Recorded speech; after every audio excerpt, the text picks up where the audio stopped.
To amma ina cikin yin kasidar kawai za ka wari wasu 'yan mata ko samari suna gefe suna tattaunawa akan mas'alar wannan muryar ma.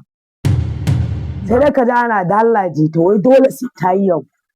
Ba ta da murya ta haƙura wannan muryar ba daɗi. Sai da barka zuwa. Barkan mu dai. Aka fara wannan gwagwarmaya. To,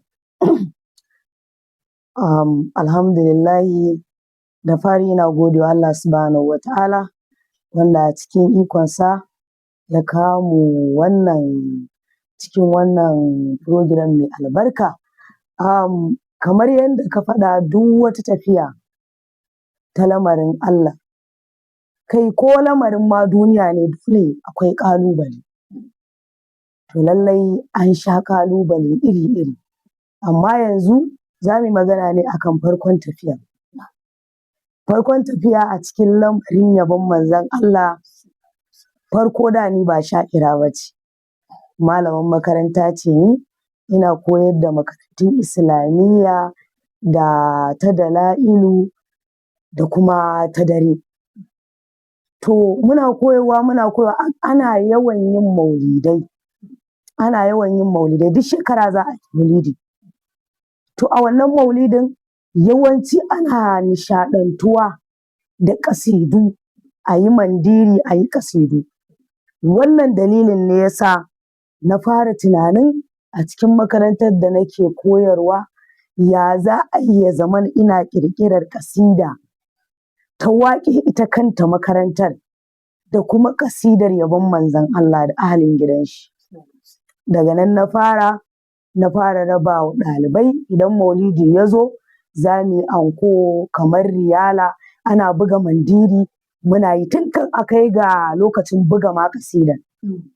Daga baya kuma sai aka samu ci gaban ya za a yi ya zamana wannan ƙasida in za a yi ba buga ta ba mandiri za. Sai muka fara shiga studio muka fara bugawa. In aka zo maulidi akan ware awa ɗaya biyu, yaran idan ankon atamfa aka yi ba za su sa atamfa ba zai sa abaya a kunna ƙasida, hakan yana nishaɗantar da masoya manzon Allah sosai. Har takan kai ta kawo masu kallon maulidin in 12 na dare tai mutum yana jin bacci zai ce kai ba zan tafi ba. Makarantar nan suna yin wata riyala mai kyau mai daɗi mai sa nishaɗi. To hakan sai ya sa malaman makarantar su ma suna ƙaunar su ga an yi wannan ƙasida. Sannan kuma na fara ƙasida na buga da kaina tun a lokacin da wani rauni ya ziyarce ni, amma kuma da yardar Allah akwai mutanen da nake tare da su suka ƙarfafa min gwiwa. Dan ina jin aƙalla na rubuta ƙasidu sun kai 20 wanda na ajiye nake raba ɗalibai suna yi. A lokacin ana malama. Wallahi. Lallai kam. Wani rauni ya same ki. Wani irin rauni ne wannan ya samu Saida? To, kamar yadda ka faɗa daman komai da ƙalubale. A komai kake yi Allah yana yi maka jaraba a cikin wannan abun ma da ka fi so. To ni gaskiya tun tasowata tun ina ƙarama ba ni da burin da ya wuce a ce in za a lissafo mata sha'irai masoya manzon Allah na ji an saka sunana.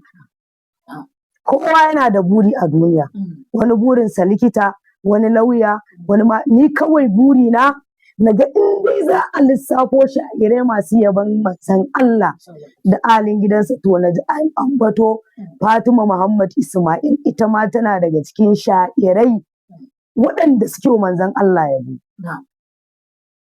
To, kaga mutum ya taso da burin shi to dole ne sai yana ƙarfafa gwiwa. To ma a lokacin da nake ƙarfafa gwiwa a lokacin na fi samun ƙalubale.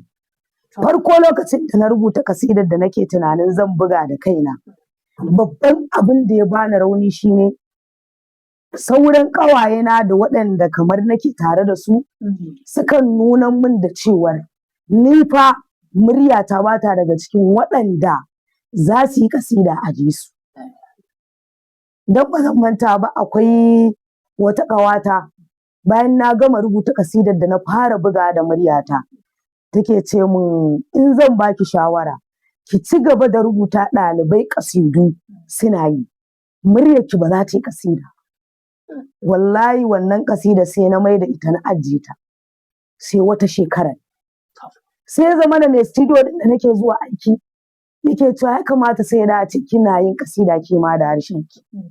To a lokacin da ya ƙarfafa min gwiwa sosai da sosai na rubuta ƙasida na je na yi. To ka san a ina gizo ke saƙar inda zan je in kunna in jona masoya su ji. Sai daga ta ita wannan ƙasidar ni kaɗai nake iya kunna ta na ji. Saboda ina gani ina hango wannan magana ta baya. Ƙalubale da aka gaya miki da wataƙila da Yawwa. ɗan uwanki sun ce miki kake zai ki yi saboda ba ki mata ba. Yawwa. Sai na ji tsoro. Sai na ga tun da ya nuna min lallai sai na yi kuma ya ɗau nauyin abin sai na yi. Amma in zan ji ta sai in sa earpiece. In ji ƙasida ta kawai. Daga bisani ina tafiya. Allah ya saka wa Maulana Saidi Sadu'u da alkhairi. Wallahi yana daga cikin mutanen da ya ƙarfafa min gwiwa akan cewar in na je gurin maulidi, da in aka gayyace ni maulidi kirarin annabi nake in tafi. Ya ce min sai da a dinga jonawa. Wallahi muna sakawa dai a haka in gaya maka kawai sai na ji unguwanmu. Yaro yana tafiya yana rera ƙasidan nan dai wadda nake ɓoyewa ka ajita ina ji ne kaɗai. Kankace mai mutane sun fara riƙe ƙasidar. To daga nan dai sai na fara tunanin to ya za a yi in buga wata. To amma a wannan gabar da yara suka fara rera ta. Tsakanin ƙawayenki, ‘yan uwa, na abokai na unguwa, wani irin saƙo kika fara samu? Yabo ne ko ko a'a? Kin samu wani ƙalubale a wajensu tunda kin ce yara. Yara ba sa fahimtar komai ko za su ɗauki saƙo ne su ta yi su saboda ya masu daɗi. Babba kuma iya da nasu tunanin da kaza da kaza. Ya san ki ya san wasu sun ke misali. Wasu kuma sun ma gaya miki wacce za su iya cewa ai sun gaya miki kin ji. Ya kika wani irin ƙalubale a wannan gaba kika saurara kika wannan fuskanta? To gaskiya dai an ɗanɗani imtihani. Babban imtihani shine lokacin da lokacin na je majalisi. Gashi dai ƙasidar ta ana so dan da dama mutane masu gayyata ta majalisi ko maulidi suna gayyata ta ne saboda a jona wannan ƙasidar. To amma ina cikin yin ƙasidar kawai za ka wari wasu 'yan mata ko samari suna gefe suna tattaunawa akan mas'alar wannan muryar ma. Sai dai ka ji ana da Allah ji ta wai dole sai ta yi yau. Ba ta da murya ta haƙura wannan muryar ba daɗi. Wallahi a ciki akwai waɗanda ni ban ji ba. Wataran da ji wataran yara na su ji. So da dama na sha gama majalisi ne ta kuka. Na ce ya Rasulallahi mu mun san kana jin mu kuma kana ganin mu. Saboda duk inda aka ambace ka kana halartar gurin. Na ce ya Rasulallahi ka sa mana haske da baiwa da harshe wanda in muka faɗa ɗin da hasadan mai hasada zai yadda cewar lallai wannan zuciyar tana son manzon Allah. Ka san ba abin da ya fi daɗi irin a ganka a tuna da manzon Allah. To sha'iri yana da wannan baiwa, sha'iri ne zai taho farkon abin da za ka fara tunawa sha'irin yabon manzon Allah ne. To kaga wannan wani mukami ne wanda Allah ya ba sha'irai, shi yasa ko da yaushe muke cewa sha'irai mutane ne masu daraja, sha'irai mutane ne masu baiwa, sha'iri yakan isar da saƙon da wallahi za ka yi mamaki idan malami ne bayar kafin ya je kunnen mutane. To lallai an sha ƙalubale, wallahi wasu mutanen a kunnen mu suke zagin akan murya. To amma ko da yaushe abin da muke kalla shine manzon Allah muke yi wa.